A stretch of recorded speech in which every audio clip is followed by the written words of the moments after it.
Okay, we're live. Around the whiteboard, take one. If you're going to do something new, do it live where everybody can see it, and it's really embarrassing if you fuck it up. Oh, I'm not supposed to swear. Fuck it. I've done it twice. So Okay. we've got we've got Lauren. Lauren Smith. She's an affiliate owner from Wales, Vale CrossFit. Is that right? Yeah, nice one. And she's a sideline reporter for the games and lots of like real sports as well, like cycling and rugby and stuff too. We've got Craig Howard. He has been an affiliate owner since before Greg Glassman was born. He started as affiliate like 2005, 2006, Diablo. He's also a podcast host, PRs all day. And we've got Andrew Hiller, who is a former affiliate owner for like 5 years. He runs Hiller Fit. He is the fittest YouTuber. And he is a respected and feared voice in the CrossFit space, I would say. So I'll give you a small little rundown on what's going to happen just for anybody that's watching. And I'm not going to make it too arduous or like long-winded because people will just stop listening. So you have 3 topics. And we have 3 guests, so we'll take turns going first. So on topic 1, Lauren's going to go first, and then Craig on topic 2, Hiller on topic 3. So everyone will have a chance to go first, everyone will have a chance to go second, everyone will have a chance to go last. You're going to have 60 seconds to speak on your topic, and then after your 60 seconds are up, it passes to the next person who can, if they want to, they can comment on your 60 seconds if they want, but they might be better off sticking to their own plan. After everybody's had a turn of their 60 seconds, we'll go back down the line and you'll have 20 seconds to rebut something that was said. So Lauren can like piss take Hiller's take and say that's stupid because XYZ. You'll get points for making good points and valid points and well-explained points. You will lose points for long-winded like ums and ahs and not really saying anything and just kind of talking out of your arse basically, and you can gain points in your rebuttal by an effective rebuttal of someone else's point or by building upon that person's point and making it like bring it to a new height. If you just say to someone that's dumb, you're not going to get a point. It's only if you actually critique their point effectively. All right, we've lost Craig, fuck's sake. No. All right, so we got he's got a Bible. Do you swear? So I think this clock should work. There we go. All right, so we got 60 seconds. Oh, nice. Well, Chase said Chase told me to put it in the bottom of the screen, and I was like, that's another thing I have to fucking worry about, so I'm just going to do it this way. So I've written down a little preamble. I'm not going to pretend I'm not reading it because it's going to be really fucking obvious when I start anyway. Okay. So much has been made about the recent changes at HQ. We've got DeCoon's hiring, surveys of questionable terms and focus. Rumours are abound that an affiliate fee increase is imminent, perhaps tomorrow. What would CrossFit need to do or need to offer in order to justify a 30 to 50% increase, as has been muted, in fees? Or is justification needed? So, Lauren, go. Firstly, I don't think it is justifiable as an affiliate owner across the board. That could equate to potentially up to 2 months of someone's profit increasing by 50% up to 4,500. We're not all massive affiliate owners, but if I had to argue for it, I would like to see maybe a shared equity in CrossFit, general insurance, music licensing, something that could take kind of money away from something else that I'm spending on, like that could be all included in like an affiliate package. Or they need to prove that they have grown the brand name to a point where I'm making that money back off the investment I'm making in putting that logo on the front of my gym. And I think off the back of 2019, 2020, that's probably a little bit questionable at the moment if they've really built the brand back up to what we were seeing at like the peak point of the 2018 games. In general, I think it starts as it's already a rich man's game, and it's kind of cutting off a real section of society if you're raising the affiliate. Right. I also forgot to say that if you go over 60 seconds, I'll mute you. You were actually pretty close to stopping bang on time there. Like, that was actually pretty impressive. All right, so I'm giving you 2 points for that. I work in telly. I felt like there was 2 compelling points there. We'll come back to the positives from everyone towards the end. Right, Craig. 60 seconds means 60 seconds, Craig, okay? Just so we're clear. Right, go. So I'm OG. I feel like a rate increase. CrossFit doesn't need to do anything to increase rates. They haven't increased rates in quite a while. And increasing rates, the concern now among CrossFit affiliate owners, older, more established CrossFit affiliate owners, is that the experience that new people have going into a CrossFit is less than desirable, and that impacts all of us. One way for CrossFit to quickly separate the wheat from the chaff is to raise rates, and thereby those affiliates that are less than desirable or not doing that great a job are probably going to step away from affiliation until they can either build themselves back up or step out of the business altogether. They've been doing a lot for affiliates already. The number of tools that are available for me are 10x higher than they used to be. Including content, including access to communications. We now have regional reps. We've never had regional reps before, so the ability to communicate is much better than it has ever been. They've done quite a bit. They haven't raised rates, especially for... All right, Craig, you're out. Time's up. I actually doing pretty good. You were doing. I don't know how you did it, but you actually rigged the clock as well. You got an extra 10 seconds because I forgot to start the clock properly. All right, Craig, I'm giving you 3 for that. So for the American viewers, I'm giving you 3 for that. There's a couple of decent points in there. Like I said, we'll come back at the end. I want to give everyone a chance to rebut. I don't want to tell people what I liked and then sway them from what they're going to rebuke or not. All right, Hiller, 60 seconds. Why or what do CrossFit need to do in order to justify their increases? First, I want to say they should have already done that, because I say that everything I look at CrossFit doing is something I would have liked to have done as an affiliate owner. I would never increase the rates of my affiliate unless I had already proven that there was something worth paying for at that point. I will go further to say, and I think that no one's going to disagree with this, that media is something that all the affiliates would like. And it's not just media, because they are putting out more media. Their YouTube channel has been pretty active as of late. But I think that they need a laser pointer. The Forging Elite Fitness is something that I always liked, because it was almost as if they were talking to these people. And when you're pointing a laser pointer at something, other people are going to go, hey, what are you pointing that thing at? And at which rate, it'll draw more people to it. So sure, some people are going to look at it like it's freaking ridiculous, but you do know who you're talking to at that point. So I think that they should have already proven it. And I also think that they need to be very adamant about what it is that they're talking about in the media that they end up producing. Wow, 2 seconds to spare. That's pretty impressive. All right, I'm giving you 3 for that as well, Hiller. So we'll come back down the line. My clock isn't going to be as fancy this time. So you got 20 seconds. So you can either critique what someone else has said, or you can build on top of what someone else has said and improve upon it. So Lauren, you're up.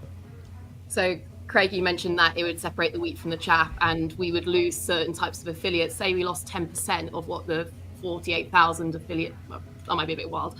How much would that reflect in open registration and the money that CrossFit's building up at grassroots base? So I think there is a balance to be had about making it still affordable, but potentially bringing in more income from CrossFit side.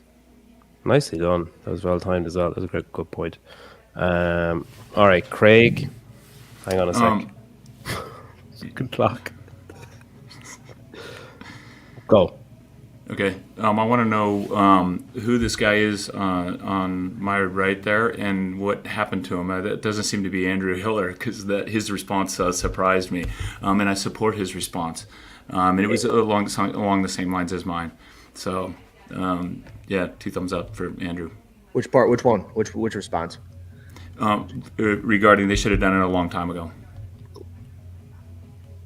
This clock thing is fucking stupid. I should have just done what Chase said. Just leave it running. You can leave. Do you think I'd be able to count back from 23 minutes in 20-second intervals? No. I think you're doing just fine. All right, Hiller, last rebuttal. I like that Lauren brought up music because I don't think that's something that's often brought up in an affiliate, but someone could point that out and say, hey, you're not allowed to just play Spotify. You got to have something that's sharing. What I didn't like was her saying that there should be some sort of a share from the affiliates with CrossFit. I think that would cost way more money than $3,000 to $5,000. All right, time's up. Yeah, so I'm going to give out. So the points, you're actually all tied on. Lauren and Craig, you're tied on 3, and Hiller, you're on 4. One of the points in Lauren's that I disagreed with was the equity point, and then Hiller countered that, so he got an extra point for that because I thought that was a kind of a risky take. I did like the music thing from Lauren, and Craig and Hiller, I liked your take that it's something that probably should have happened before now.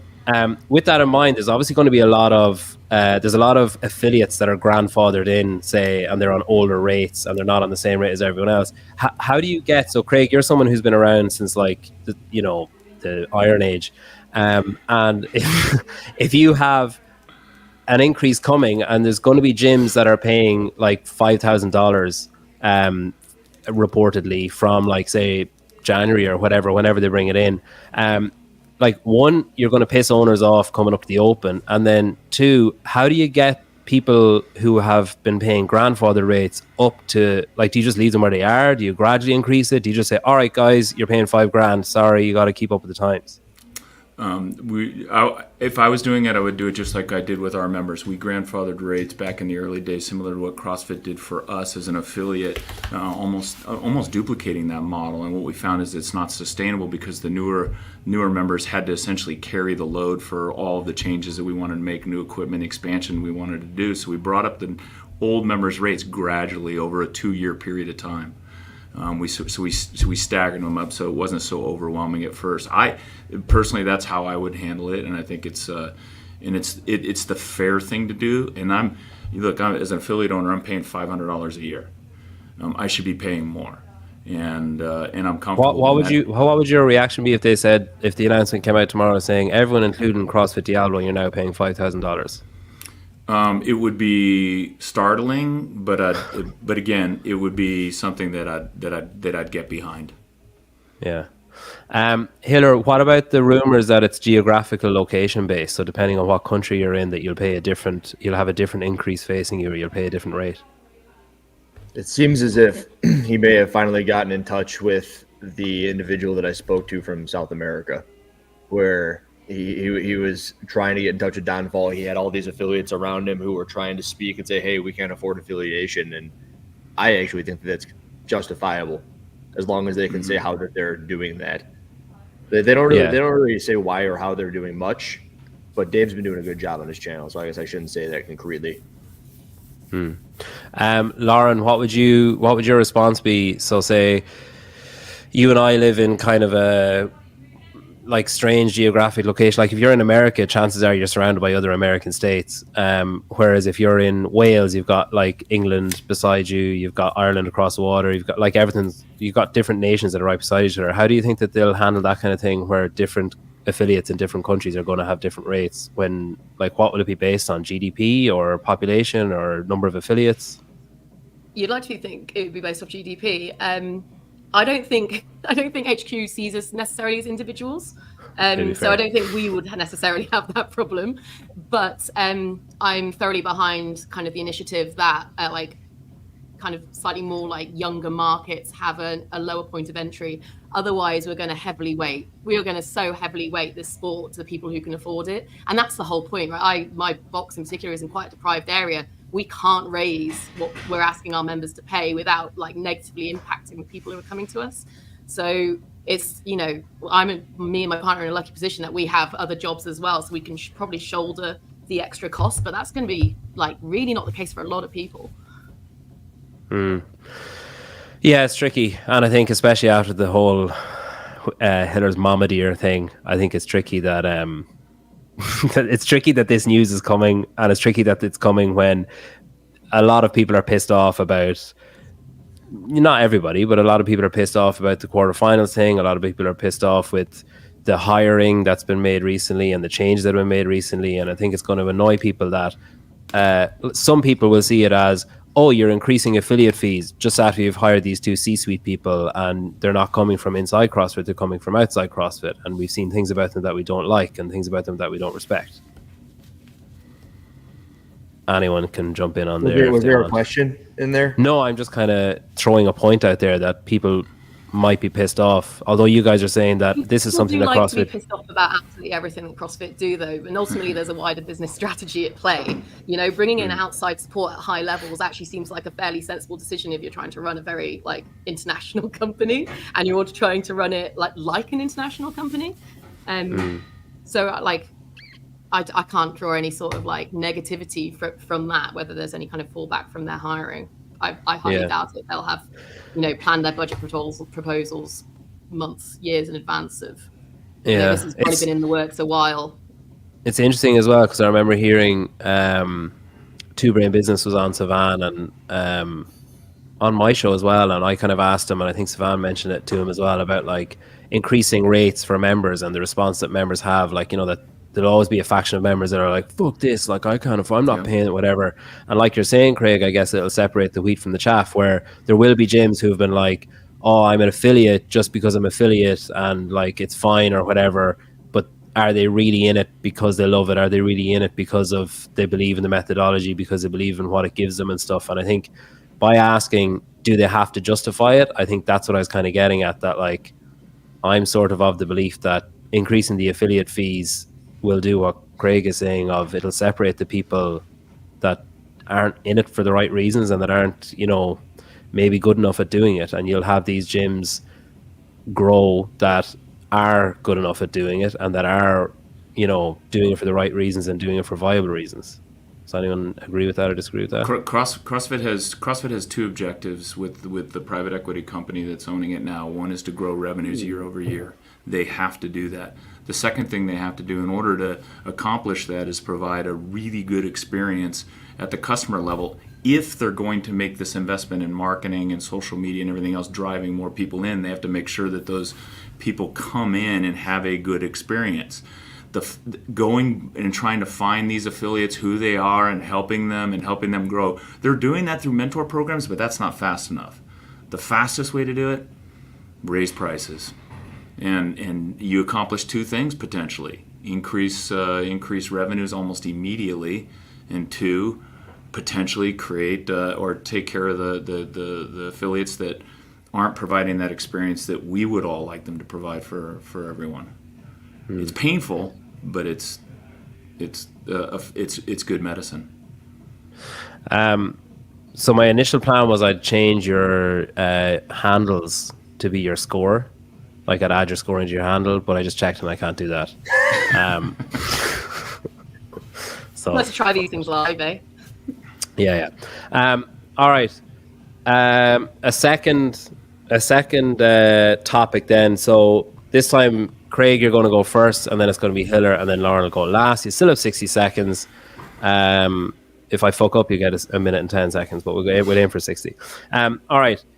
So the game season has been announced up as far as quarterfinals, and one big change has been the increase up to 25% moving on to quarterfinals. We have less people moving on to semifinals, so obviously it's going to be a bit of a bottleneck there. There was some issues last year with this stage, like Hiller famously got a fake athlete in as far, like fairly deep into the competition season. Yeah, Boz was on the barbell spin. He didn't seem phased by the increased number. He didn't seem to think that it was any kind of problem. My question is, what should be done to speed up and increase the accuracy and the fairness of, you know, the final review process?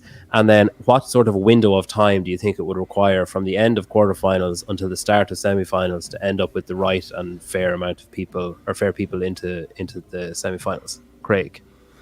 All right, I'll see if I can do as good as Lauren. Starting now, my answer is let a computer program do most of the work.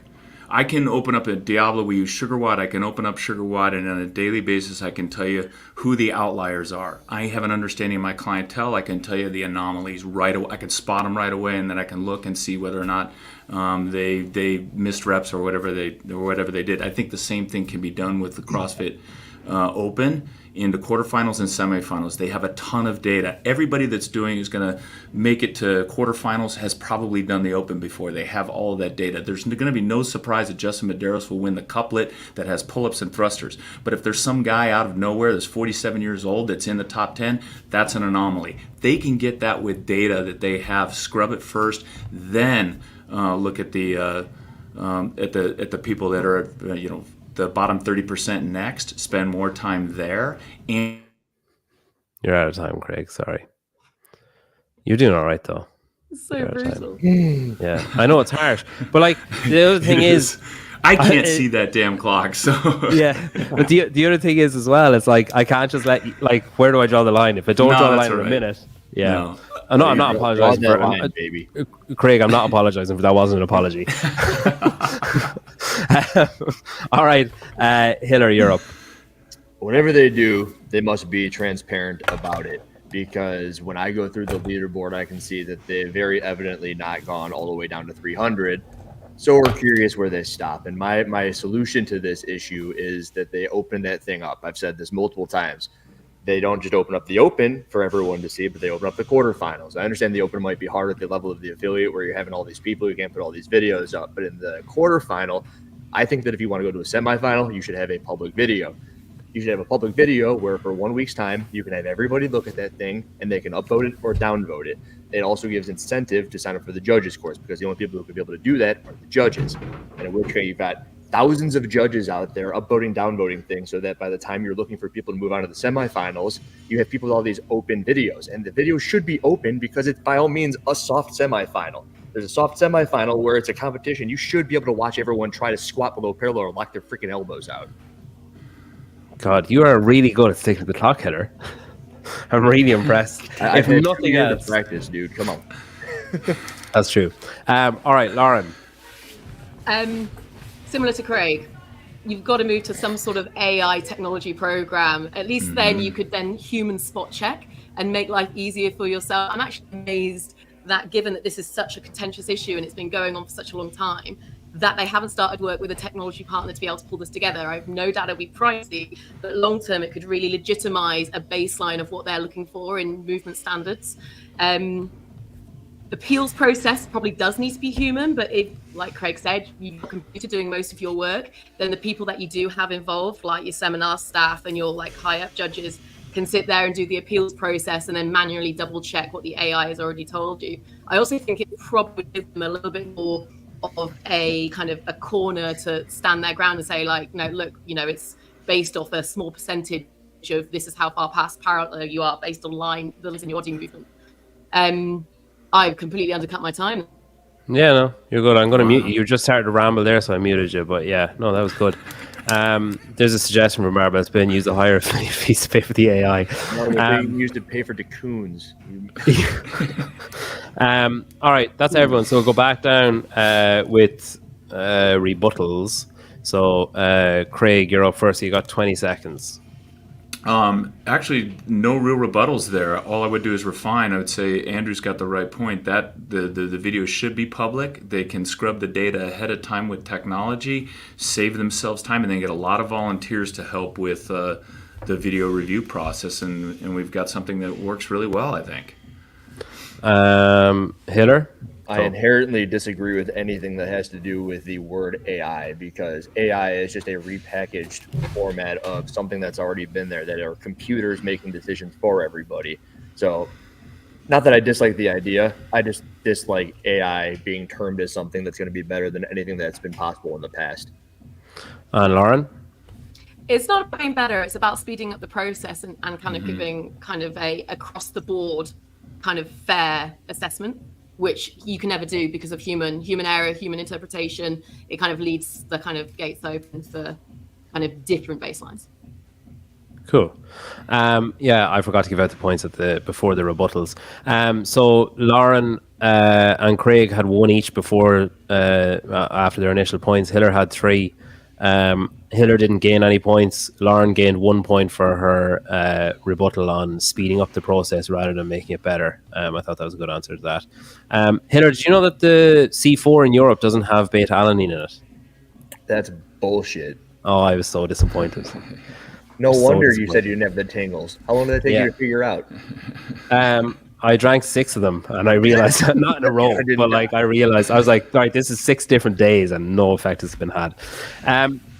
Okay, so how long do you think that will take? So say if they use AI, don't use AI, whatever. How long does it take, do you think, to get from the end of quarterfinals? And they obviously have they've given the dates for the review window, and it's like the second week in May, I think, is when that review window is open. Is that enough time? Like, is that enough, regardless of what technology you're using, is that enough time to effectively say, these are your semi-finalists, and we've checked everything from these and everything from anyone within a couple of spots in workouts and overall that could have affected it?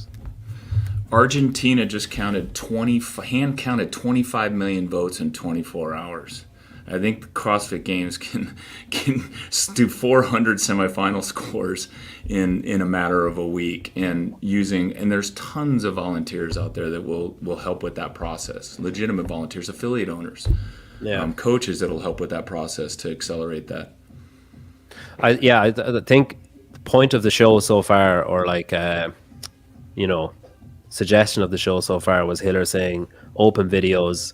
You get the link if you've got your judges course. You get the link to the videos, and then you can upvote, downvote, because that also removes that kind of blurred line of like, oh, I fucking hate that guy, I'm going to go on and downvote all his videos. Because like if enough people do it, that'll be the outlier then of like, all right, this guy obviously just doesn't like Fikowski. He's downvoting all his videos regardless of what happens. So the more people that do it, the less that becomes an issue.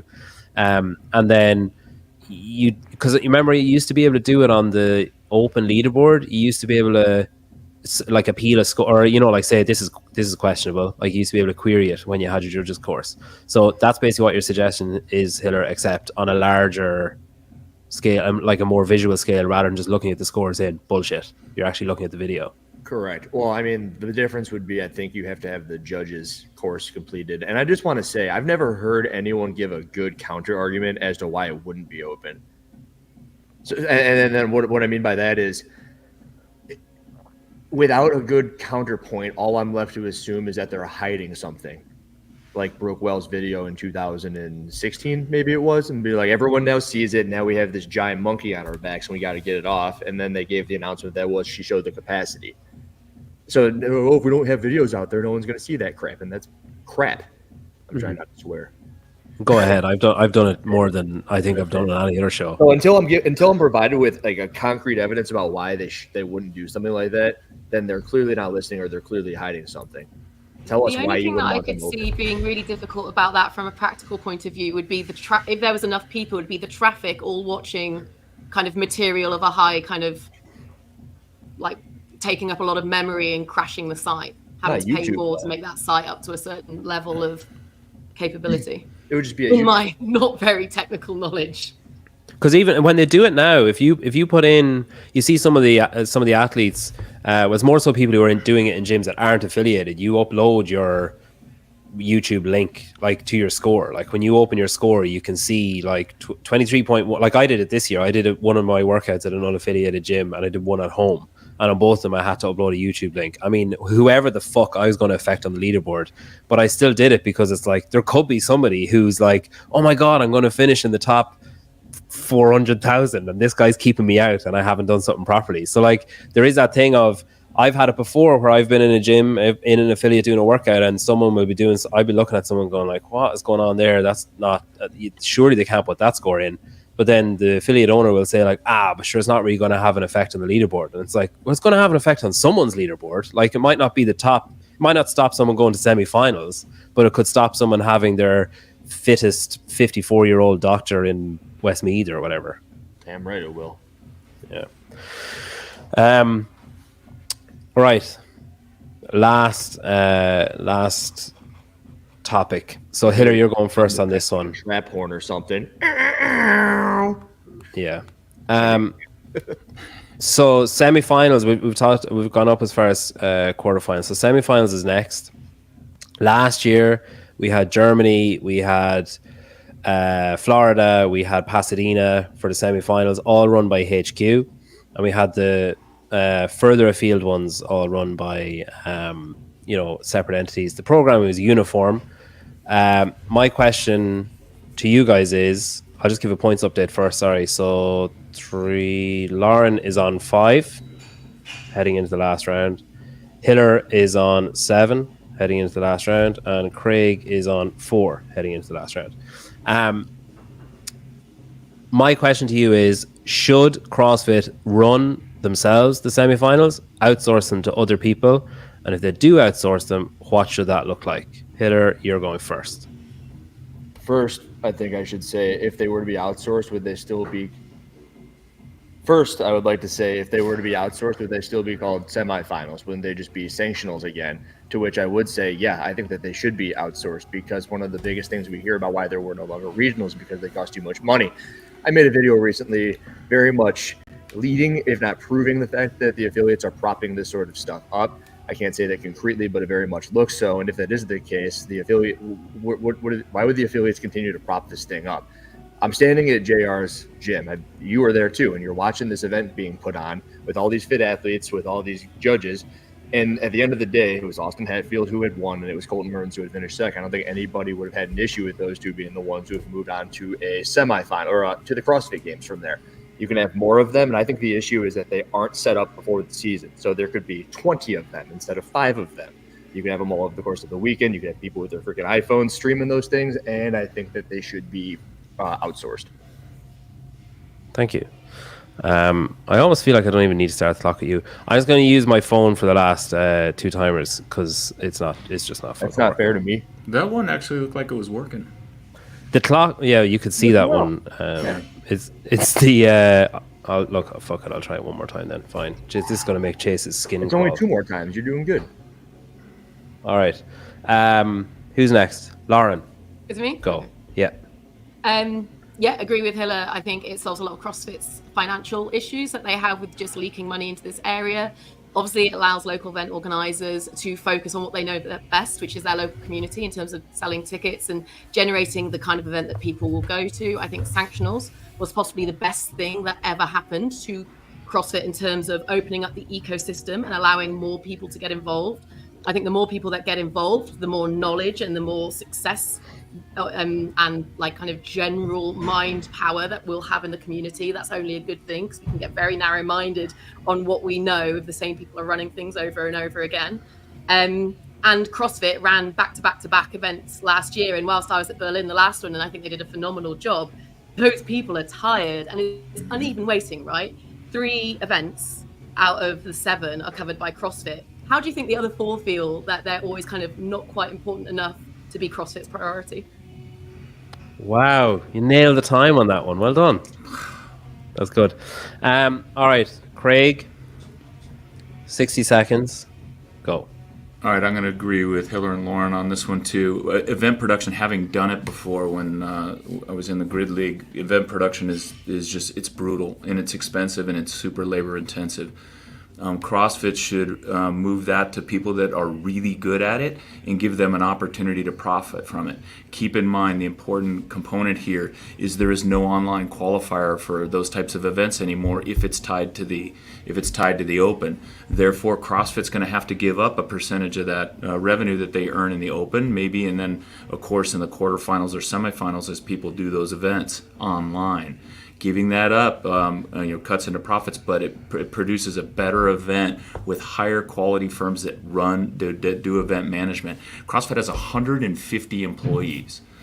Taxing them with the burden of week to week to week semifinals is I think a waste of human resources. Craig, I'm fucking impressed, man. Oh, dude, I was watching the clock this time, man. Good job. All right, rebuttals. So, Hiller, you're going first. Go. Seeing as both of them started with, I agree with Hiller.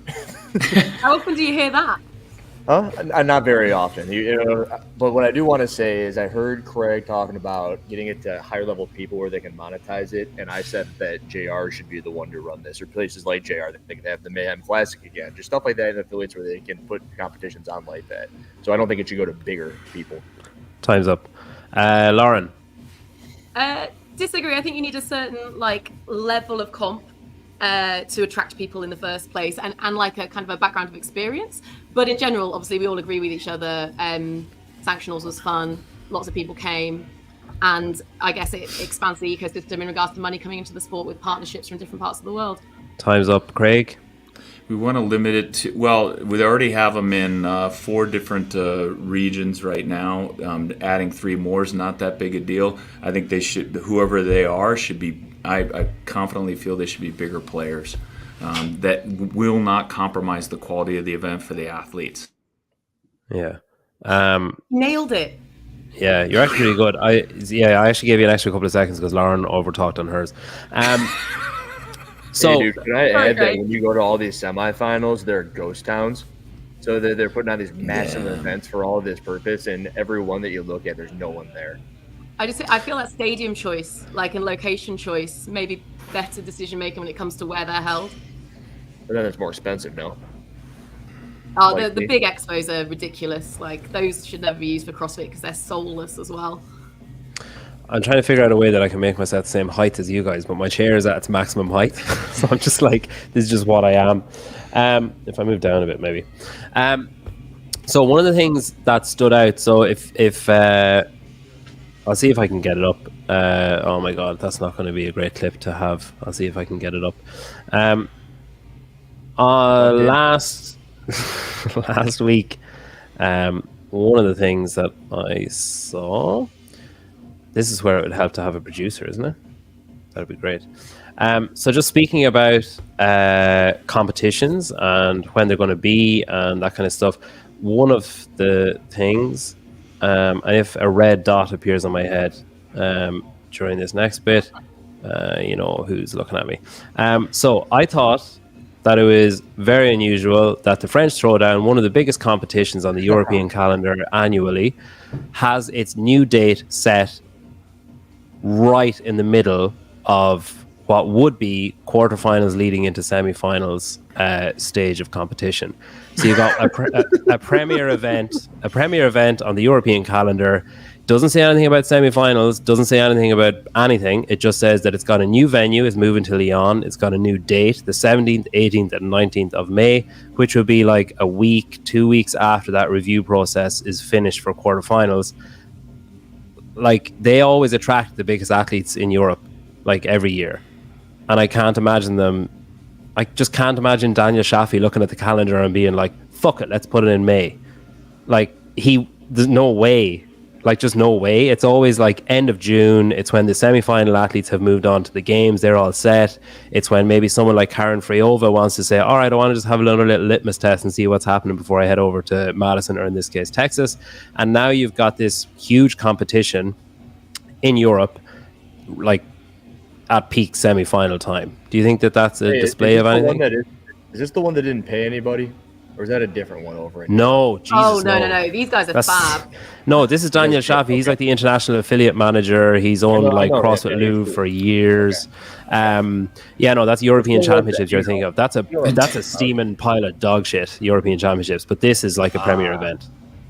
Us Americans get confused about them. Yeah, or Can West. They didn't pay anyone either. Do you think that's a glimmer into what could be being announced, with the rulebook and stuff? That to me looks like a European semifinal. Yeah. What about it makes it look that way to you? The date and the scope of the competition and their past success. The scale of comp. And the fact, and here's the other thing, the fact that it's Daniel Chaffee. Yeah.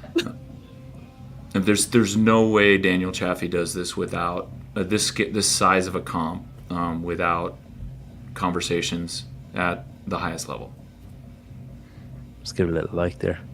I agree. He's not dumb enough to put something. I mean, maybe he is. I really just don't think he is.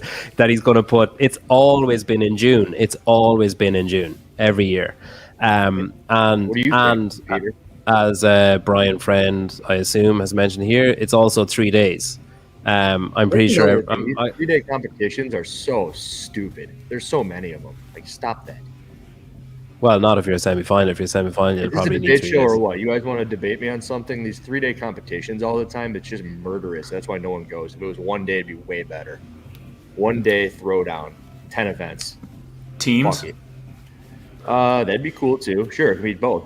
And that's probably the issue too, is they try to have so many people. But if you have these 15 fit freaking people and you have 5 events, winner take all 1 day, that'd be so much better. So much more digestible too. 3 days of hell. A bit of a shock when you step out in Texas though, and you've not done any sort of like length of time versus competition. At least 3 days. I think he's saying if it's kind of adjust slightly. If it's not a semi-final, if it's just a big event, it should be like a day. Is that what you're saying? Right. Yeah. Oh, So okay. like semifinal should be big, 3 days, and the games, of course, 3-4 days, whatever. Other than that, everything always 3 days. You have to check in over and over and over again. Like the stands have no one in them. It's interesting as well that I just looked at the number. I just looked at the number of people watching it. It's the most that I've ever watched the show, I think. How many? Like 220. I think you were saying like 2. I was like, oh. No, I've been that guy. It's interesting as well because I remember last year in Berlin, someone who would know told me CrossFit have booked this venue for the next 3 years, and they're gonna stick to it like for 3 years. And I was like, oh wow, a bit of consistency. And last 18 months ago, the then head of sport was like, yeah, we're going a bit of consistency, that's what we're going for here. Now we've changed the look with how many people go to quarterfinals, and apparently if you look at the kind of logical timing of that French throwdown, we've also changed the country and we're now outsourcing semifinals as well instead of doing them ourselves. Do you think that would be the positive move though overall for CrossFit to say, similar to what they're doing with Wheelwad, similar to what they're doing with the adaptive games and with the Team Pit Throwdown, of being like, all right, you complained, fuck it, you do it then and see what you can do with it, because stop coming up to us and fucking complaining about it. Just do it yourself and do it better. I'm not sure that's quite the sentiment, but I fucking think it is. I think the thing that somewhere actually. It's definitely part of it to say, hey, you guys want to complain this much about how we cover the Masters and how we cover the adaptive, you fucking do it then. It's your thing, you do it. Stop complaining to us. We tried to make it a big thing, you didn't like it, do it yourself, Wheelwad, do it yourself, Legends, whatever. But I don't know, maybe I'm just cantankerous. I forgot to say as well actually that the winner of tonight's show is going to pick someone from the comments to win a year's membership of GoWad. So whoever wins can go. I'll scroll through the comments if you like. You probably can't see my screen. Can you see any of the comments? I can. Oh, you can scroll through your own live chat. Yeah, you can scroll through those. Yeah, so whoever wins can scroll through those. I just want to highlight this first. Someone give me money. Hybrid Fitness Media. They're going to that FitFest, and they cover a lot of OCR stuff. And Cave Dastra, who's a member. If you're a member, you also get to suggest possible talking points and possible guests for future iterations of this show, which I hope that there will be. If people don't think that this was absolute dog shit and they come back. So he said, is the drug testing protocol in CrossFit good enough for the size of the sport, and would a more stringent testing improve the sport? So we might discuss this while I tally the final points and work out who the actual winner is. Hiller, I feel like maybe your best place to start on this. In order for it to be what it would need to be, it would be an amount of money that they would never need to put into it. That's right. And I can't really fairly say get rid of it entirely, but I put something up the other day on my Instagram telling everybody that it's essentially something that even if they did test to the umpteenth degree, it would be no better than it is at the moment. Because the best organization out there, that being USADA, who can test you, I don't know, 20 times a year if they wanted to, you can still pass those drug tests. I mean, hell, I'd pass a drug test at the moment, and I'm using testosterone. And what do you do then? Do you just give up? So do you change? Who've ever tested positive for testosterone? That's the most popular steroid of all time. But do you just move the line then? Do you just say, all right, don't take any of this ridiculous shit, but like whatever on the other stuff? It's interesting because when you're honest about it, you realize that you can never win. And I'm going to forever have content on it for that reason. And at which rate, it's something that you do to make people who don't understand it happy. Yeah. Right now, the drug testing protocol they have right now is good enough. Will there be people that are going to? Well, yeah, but are there people that are going to get through? Yes, but it's now enough of a deterrent. It is scary enough, I think, for these athletes when you think about well, maybe not influencers, right? Because the number of influencers tend to go up after they test positive. The number of followers goes up after they test positive, but it's enough of in terms of their reputation. I think if they test the top 5 to 10 in at the games, and they also test randomly throughout the year. That number has, I think, shrunken as what in response to what Hiller said, as a result of cost. It's very, very expensive to do that comprehensive testing, but it's enough now, I think, to act as a deterrent. And I think within the spirit of CrossFit, again, OG, it's always been no PEDs, and I think CrossFit needs to continue to speak that way, and so do the athletes. The athletes need to speak out positively about no PEDs and set a moral code that's not necessarily one that's bound by drug testing, but one that's bound by honor. Hiller, if you of the top 40 men and women from last season's games, how many do you think you could confidently, maybe not prove, but could confidently distill down an opinion that they were probably taking something? Well, you can put like different timestamps on that too, because it's the question within the. So say in the last, the 12 from games 2022 up until games 2023. How many of 2023's games are? I'd say upwards of a third, probably no more than a third. So that's the thing, Craig. Like your system works well, provided everyone buys into the moral code, and like I would suggest that like moral code is already in place, that it's already morally corrupt to be taking performance enhancing drugs while competing in a clean sport. So then if that code is already there, and someone who is as educated in this type of opinion forming as Hiller is, can like with relative confidence say, I'd say a third of last year's games athletes took something in the 12 months leading up to the games, you're at a point of like, well, fuck, how do you, like, where do you go from there? Like, that's a lot of that many people. That's a lot to be taking something. And I think nothing changes your opinion more about someone when someone says, someone who might know, or who might have been told something in confidence, or who might know something, when someone like that says, hey, what about such and such, your whole view of that person changes, of like, for how long, since when, what type of stuff. I think 30% is a gross overestimation. 30%. Yeah, 30. I think it's a gross overestimation. We would see more positive tests as a result. And that would have been in previous years. In the current year, we would see way more positive tests if it was 30. If it was 1/3. I will add though, the other thing that I think though in terms of honor is if all of these athletes were bound to an affiliate, I think we'd see more of a respect for the honor code than I'd agree with that. Operating out of training camps. I 100% agree with that. Hey, now, that Craig, might be the best point you made tonight, Craig, you make, I don't know, $2 million a year out the door every year. And you're doing that off the back of a couple of chemists who can guarantee you're going to be cool.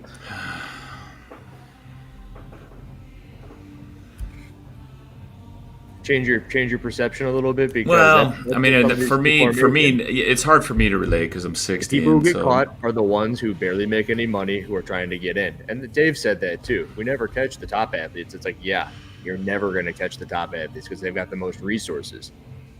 To people who I've spoken to, who can tell you exactly when the stuff's going to clear your system. It's out. Use this. They'll never find it. peptide. I could take some CJC1295 and you won't find it in 3 days. It's like that's the game, and it's just.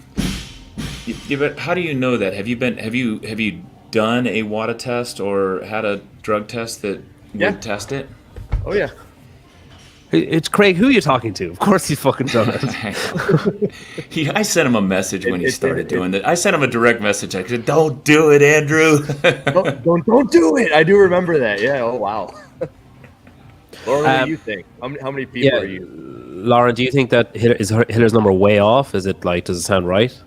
I don't really have an opinion on, well, I probably have an opinion, but I don't really know enough to be able to wade in on this conversation because I don't really understand PED cycles. Like it's not like obviously fact, prevalent in my role. Like it's not something we. That last fact blew my mind. The 3 days that it's out of your system in 3 days. I was like, fuck. I assumed it took like 6 months or 3 months or. Hey, with it's all just half-life, right? Phil Toon tested positive for something that doesn't leave you for a year, so that was a mess up on his part. But he was also trying to get into the top. He was just trying to grow his hair back, right? Finasteride, yeah, from the nandrolone that he also had in his system. Regain. Because you're good, dude. Split this with Hiller. I can't and won't do that. Wouldn't if I could. Halpin, new member. Thank you very much. If you want to join, become a member. You can actually use. So I've got emojis. I sound like I don't know what I sound like. One of those child YouTubers. But I've got emojis. Like there's one there of like Taylor Self. There's one there of Savan. There's one there of John Young as a baby. There's loads of different ones. Cheer! I was bored at work the other day on my lunch break, obviously. Cheers, because these two fuel my CrossFit fire. I'd be more excited to meet Pedro and Hiller than Tia. Keep it up. Oh, thank you. He's a member of my program. Yeah, Leilani. I bench. Earlier on, I questioned myself: is that Rambler? Because she commented on like 12 comments on my videos in the last like 2 days. But then I was like, maybe she just recently found the page or something. But thank you. And you can gift memberships as well. Look, Cave is doing it. And again, God, he's a good guy. I can't actually pull up the look at this. Paid. This is a paid ad. He's paying for himself. He's paying for his own programming. If only we were that transparent all the time, huh? Yeah, jokes on him. He sponsors the main show, so jokes on him because he's just giving me more money for something I do anyway. So he's like the opposite of getting money for old rope. Okay, so the final scores. So actually, I'll just explain. How did that last round of disputes go? Lauren, I should have done this at the time because I can't remember why. Oh yeah, Lauren lost a point. Everybody else stayed the same. Lauren lost a point because you said that it needs to be a big competition to attract big names. But if it's a semi-final, the big names have to go there. They have no choice. So if you have JR and CrossFit Crash running that definitely wasn't me. It was. You said it needs to be a competition of a certain level. It needs to be an event of a certain standing in order to. Oh yeah, like to be a semi-final, yeah, rather than. Not to attract big names, to have the kind of the nous of how to run an event at that scale, because you're going to have like so many athletes come in. Okay, but I'd counter that with JR and Crash. Like that was one of the best events I've seen. Oh no, and I've it was been to absolutely semi-finals. no. It was no. And he wouldn't be a big. No. I know you're not criticizing individual people, but I'm just saying there is a group underneath that upper echelon who are skipped over because it's like, well, you're not Dylan and Wadapalooza. You're not, Daniel in France. You're not whatever. It's like you're not at that level. But then you can't, like, how many dumps slipped through the cracks during that semi-final season where it was like, who the fuck okayed this one? And then you have people. It's more down to infrastructure as well. Infrastructure being quite a key thing to running a large-scale event, as it is in any sport. Yeah, I'd be pretty confident if you gave JR that Loudon Live location in Vegas from West Coast Classic, I reckon he'd do a pretty good job of it. That might be another little hint of who's getting a semi-final as well. Loudon Live and maybe Mac in Knoxville, who knows. All right, so I'm going to be shot. So the full final scores. So third place. The Americans always slag me off for the way I say it because it sounds like I'm saying a shit, like third place. So third place, Lauren on 6 points. Second place, Craig on 7 points. In first place on 9 points, Andrew Hiller. He made a decent separation there in that second round, as one might expect when it was about judging and adjudication. I had to ask you what that meant. Yeah, he texted me and said, "What the fuck does adjudication mean?" And I was like, "Dude, come on." So, hey, everyone got the questions, right? Is there an appeal process for this whole thing? Okay, Can we watch the after video review?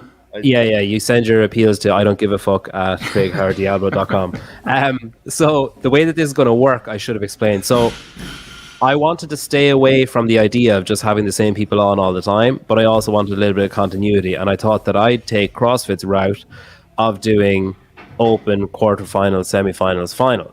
So what I'm going to do is over the next 2 episodes, there'll be three fresh groups of debaters.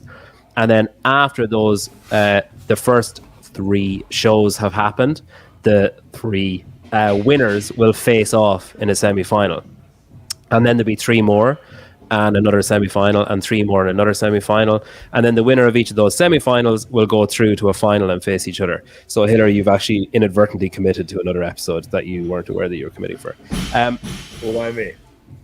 I have a few thank yous. So thank you, Lauren, Craig, and Hiller for taking a chance on this could have been I'll look back on it and reflect and see if it was good or not. But it could have been an absolute shit show. So I appreciate you taking the time and taking a risk on it because it could have been an absolute nightmare. Thank you as well. So one of the things, something that happens quite a lot. More than you'd maybe think it would. I get messages or I talk to people who say, how can you be friends with Savan and how can you be friends with Hiller and they're so negative and they do this and they do that and whatever. So over the last 3 days, Savan has spent more time on his show talking about this show and me doing this than he has talked about most other things. He also went live just before this show just to funnel people towards this show after his show was over for no other reason. And he sent a message into the group saying, hey, can anyone come on? And basically everyone in the group said, I'll do it.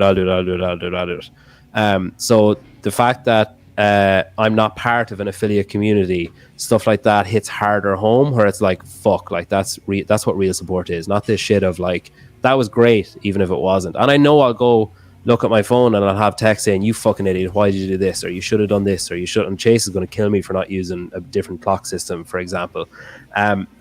But thank you to everyone in that group that is so supportive, and for everybody watching, donating, whatever else. I was had this thing that I wanted the show to go to exactly 60 and then I'd stop it, but I don't know how I'm going to fill 3 minutes, 20 seconds. It would have been really nice, but... Isn't Hiller choosing someone from the comments? Yeah. Sorry, that's going to take about 3 minutes. That's some fill for you. Hiller, will you make that take 2 minutes and 10 seconds picking someone from the comments? So someone from the comments is going to win a GoWad membership, and over the next few weeks, so Facundo is on the regular show next, and during that he'll be picking someone from the comments to win. Ironically, considering he's a Mayhem coach, he'll be picking someone from the comments to win a year of SMTP coaching with Taylor Self, the self-proclaimed best coach in CrossFit. I don't know if he actually said that, but he probably would. And after that, someone will be winning a Built for Athletes bag when Elvin from CrossFit Oslo is on after that. Then we'll have another debate show and someone will be winning a Whoop accessory pack. Then there's going to be some frog grips stuff given out, and other shit that I'm definitely forgetting as well. But anyway, there's loads of prizes, and it's only for people in the live chat. So Hiller, you can pick Stephen Tolman's Uses of Argument. Who the fuck is Stephen Tolman's Uses of Argument? I guess that's a book I'm supposed to have read to do this show better. Is that what the point is? All right, pick me, Pedro. I'm not picking anyone, Ortega. It's Hiller picking people. By the way, regarding the comment on friendship with Savan and Hiller, all you have to do is meet these people in person, and one, they'll give you a lot of their time, and they'll show you what genuinely really, really nice people they are. Thanks, Craig. Yeah. The best hug I've ever gotten was from Savan. I've never had a hug. He hugs he has a fucking serious hug. Yeah. He does this thing where he so most people hug, they put 2 hands. He grabs his own wrist and pulls you in, and as soon as it happens, you're like, this is the best hug I've ever had. It was remarkable, genuine. Right, Hiller, who are you going for? Now you can't pull up the comment. That's the problem. But you can tell me the name. I want to go with Laliani because Okay, she's one of yours. Laliani. I don't know how to pronounce her last name, but it's Kious. Here you go. She likes you quite a bit too, and she already gave you some money. Leilani. I'd say Leilani. Podium. That's cool. I'd say Leilani. Leilani Holland. Leilani. Kaios, maybe. She can tell us if we're wrong anyway. So, Leilani, you've won a year's membership of GoWOD. So if you DM me your email, I'll pass it on to Thibaut and the team, and then they'll get you set up with a year's membership of GoWOD. So you'll be able to, you can do it. I nailed it. You can do the stretching and all that shit and improve yourself, or you can do what I do and just go, oh man, I really should do some GoWOD. Ah, fuck it, I'll just go on the bike, like pretty much every day. That's my whole thing. Craig, thank you, congratulations on all your continued success with Diablo and PRs all day. Hiller, thank you, congratulations on being so feared and respected in the CrossFit space. Hey, wait, I don't get my 30 seconds. What the hell, man? Oh shit, yeah, you got 30 seconds to talk about whatever you want or promote whatever you want, or now we're going to go over an hour. Fuck. Well, I just wanted to remind you that was a thing. Go. I had something said to me by freaking Haley Murillo, who you had on the show, that I was going to bring up, and it was some assault bike riding thing. That is a fucking I'm going to bring it up. That was the thing. I just don't remember what the hell, because it went away from the story. It's one of the best. It's one of the best. I'm so happy you know charity things I've seen. Am I going to be able to find it? Is it in my story? Maybe. It's a really, really good idea. Yes, I have it. Can I pause the story? Yeah. Okay. It's a really, really good idea for a charity thing. This is so slow, and I'm sorry, but 195 people. Just hang on for a second, because this is actually a really good idea. What's a good idea? Her thing.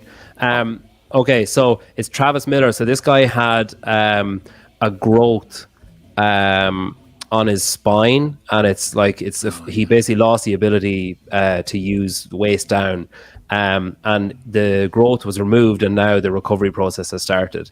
So if you go to my story and click the link, or if you go to 460 Fitness and click the link, can I just click into that? Nope. If you go to the account, you can 460 Fitness, and then it should pop up. It's a post.